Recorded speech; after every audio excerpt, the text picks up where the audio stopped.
চলো চলো চলো। সামনে আমাদের গাইড আর এইরকম খাড়া সিঁড়ি। আমি 50টা সিঁড়িও নামতে পারিনি, আমি হাঁপিয়ে গেছি।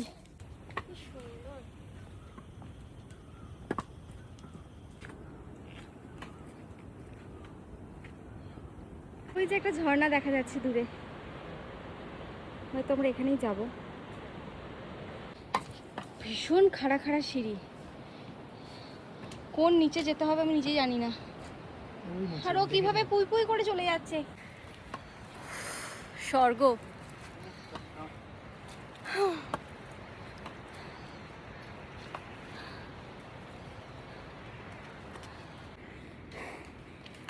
আমি সবাইকে একটা কথাই বলবো, এই ট্রেকটা করতে গিয়ে আমার একটা কথাই মনে হচ্ছে, সব জায়গায় ট্রেকিং করা তো সম্ভব হয় না, যেটা সম্ভব এটা সম্ভব।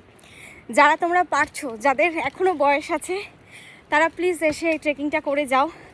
একটা আলাদাই অ্যাডভেঞ্চার, কষ্ট হবে, অবশ্যই কষ্ট হবে, কিন্তু এই অ্যাডভেঞ্চারটা ভীষণ সুন্দর।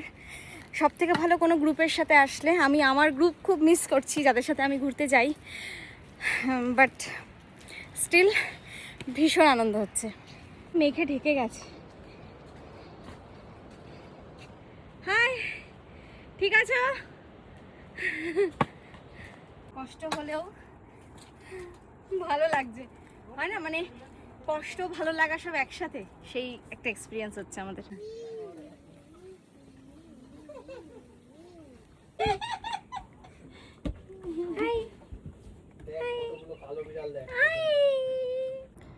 আরও বলছে 1 ঘন্টা, অলরেডি 12টা 20 বাজে। যতক্ষণ ধরে আসছি সব থেকে খাড়া সিঁড়ি হচ্ছে এটা। এতটা এলাম, এই যে নিচটা সব থেকে খাড়া। সবাই পৌঁছে গেছে, মানে সবাই, মানে প্রিয়ঙ্করও নেমে গেছে, আমি আস্তে আস্তে নামছি। খানিকটা আসার পর আর সিঁড়ি নেই, মানে সিঁড়ি মানে জাস্ট এরমভাবে পাথর দিয়ে করা। এবার আর সিঁড়ি নেই, এরম পুরো পাথর। আর 10 মিনিট লাগবে। একটা জিনিস দেখাচ্ছি, ওই যে এটা হচ্ছে নোয়াখালীকায় ফলস। আমরা যাব, যদিও ওখানে যাইনি, কিন্তু এখান থেকেই সেটা দেখা যাচ্ছে। কি অপূর্ব।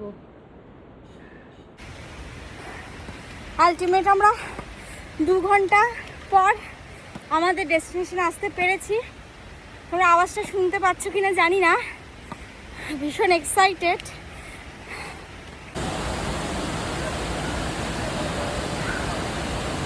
এই সেই ডাবল ডেকার রুট ব্রিজ, এই যে একটা, নিচে একটা।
বেরোবো।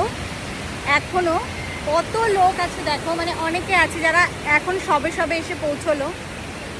খুব ভালো লাগলো, খুব মজা করলাম। অবশ্যই যারা এখানে আসবে এক্সট্রা জামা কাপড় নিয়ে আসবে, চেঞ্জিংয়ের ব্যবস্থা আছে, কারণ এই জলটা দেখলে স্নান না করে তোমাদের কারো থাকতে ইচ্ছে করবে না। আস্তে আস্তে অন্ধকার হয়ে আসছে, আমরা উপরে আর নিচে মেঘ ভাসছে। একটু রেস্ট নিতে বসেছি।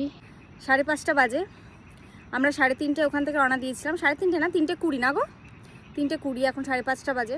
2 ঘন্টা আমরা অনেকটা চলে এসেছি। মানে প্রথমে খুব কষ্ট হচ্ছিল, কারণ আমি মানে তোমরা দেখেছো যাওয়ার সময় যে অনেকটা সিঁড়ির এরম সিঁড়ি ছিল না, মানে সিঁড়ির একটা সময় পর সিঁড়িটা শেষ হয়ে যায়, তারপর বড় বড় পাথর, সেটা উঠতে খুব কষ্ট হয়েছে, কারণ পাথরগুলো একটা এখানে হলো একটা এখানে, কিন্তু তারপরে সিঁড়ি আস্তে আস্তে ওঠা যাচ্ছে, রেস্ট নিয়ে নিয়ে উঠছি, কিন্তু যতটা ভেবেছিলাম যে অনেক হয়তো লেট হবে ততটাও এখনও অবধি হয়নি, এখনও অবধি অনেকটাই উঠে এসেছি। দেখা যাক আর কত তাড়াতাড়ি উঠতে পারি। আরও ওই যে তারটা ওই ওই ওই ওপরটা অবধি উঠতে হবে, অনেকটাই আছে আরও, বলছে তো 8 ঘন্টা, কিন্তু ওদের 8 ঘন্টা তো আমাদের 8 ঘন্টা নয়। দেখা যাক, চেষ্টা করব। আর তোমরা একটা আওয়াজ শুনতে পাচ্ছো? ঝর্ণা, পাশেই একটা ঝর্ণা আছে, চারিদিকটা এত সুন্দর। বসে আছি আর এই মেঘ, যে একজন অসুস্থ হয়ে গেছে, এই যে আমাদের সাথেই নামছিল, মানে অসুস্থ হয়ে গেছে, উনি উঠতেই পারছে না, কিন্তু এগুলো অনেক টাকা নিচ্ছে, কত বলছিল 10,000 না নিচ থেকে একদম, কিন্তু কিছু করার নেই, উনি সত্যি খুব অসুস্থ, মানে উনি হাঁটতেই পারছিলেন না। এটা আসতে গিয়ে অবস্থা খারাপ। প্রিয়ঙ্কর বলেছে ছোটবেলায় স্বর্গ যেরকম দেখতে হতো, কি বলে তুমি বলো, সিরিয়ালে বা মহালয়াতে দেখা তো স্বর্গ হলেই মেঘ ঘুরে বেড়াচ্ছে সেটের মধ্যে। হ্যাঁ, এখন আমরা কোথায় আছি? স্বর্গে রয়েছি, সেই স্বর্গে, মেঘ আমাদের নিচে, মেঘ ভেসে বেড়াচ্ছে, আমরা মেঘের উপর। সত্যি। এখন বাজে 6:17, আমরা নিচ থেকে রওনা দিয়েছিলাম 3:20, 3 ঘন্টার মধ্যে আমরা পৌঁছে গেছি। After all complete. Finally we are successfully completed our double decker living root bridge trekking. Thank you. Tata, ভিডিওটা দেখবে, আশা করি তোমাদের ভালো লাগবে।